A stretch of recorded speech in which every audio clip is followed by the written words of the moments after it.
Welcome back. I hope you are feeling awesome. As a part of this video, we'll understand what is TCL command.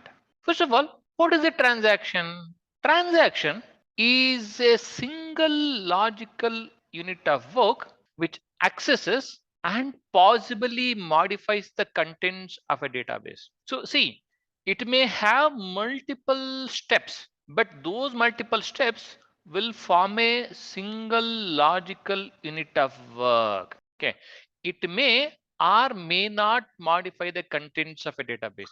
Another way of looking at a transaction is it is nothing but a set of SQL statements that are executed on the data stored in a RDBMS. So what exactly is a TCL? TCL is transaction control language used to manage and control the transactions in a database. So why do we really need to control and manage the transactions? If you don't do that, whenever you perform a transaction, that may not be saved when it need to be saved. Whenever you want to roll back, that may not happen.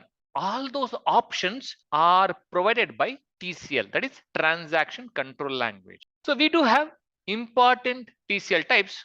They are commit, then comes rollback, then comes save point. What exactly they are? Commit is a TCL type which commits a transaction, and we have rollback which rollbacks a transaction in case of any errors or if you want to roll back to certain point. Save point is a TCL type where you can roll back the transaction to a particular point. You can save to which point you want to roll back the transaction. Awesome. So in order to start a transaction, you need to use a start transaction. Very, very simple. The syntax for that is start and transaction. Let us look at all these three things one by one. First one being the commit. What exactly commit does? Let us say you have performed DDL commands like insert, delete, or update, right?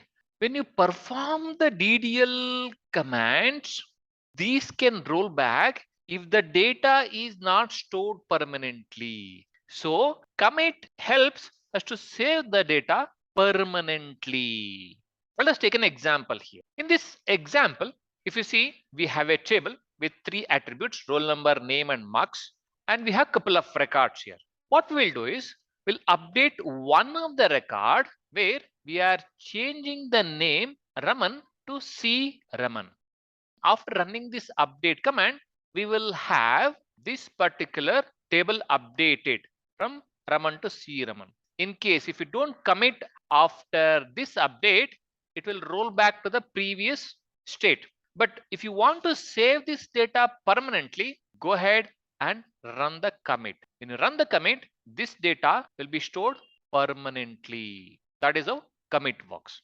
How exactly rollback works? Rollback gets the data or restores the data to the last save point or last committed state.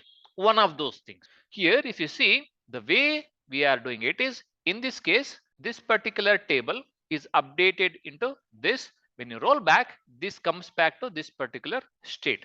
Let us take an example. In this example, if you see, we have same three attributes and couple of records. I will update the name of Bose to SN Bose. After this updating, we'll have this table updated to SN Bose. Now, for some reason, you want to get back to this previous state, you can use a rollback. After rollback, it will get back to the previous state. Awesome. Let us look at the save point. What exactly save point does? Save point saves the data at a particular point temporarily. Temporarily means until it is committed, the data is saved at that particular point temporarily. So why do we need to save the data to the save point? So whenever we need, we can roll back to that particular point. Why do we need to have this save point? There may be various use cases for this. Let us say you are performing the transaction. All of a sudden, there may be a power outage. So in that case, save point is needed, right? So save point is used to save the data at a particular point temporarily. Let us take some examples here. Okay, if you see here, we have a table with around 3 attributes and couple of records. For this, I will update the boss to sn boss with the update command. After the update, what we can do is we can save this state to save point A. Now this is a save point A where we have updated the boss to sn boss. After that, let us say you have inserted one more record. Then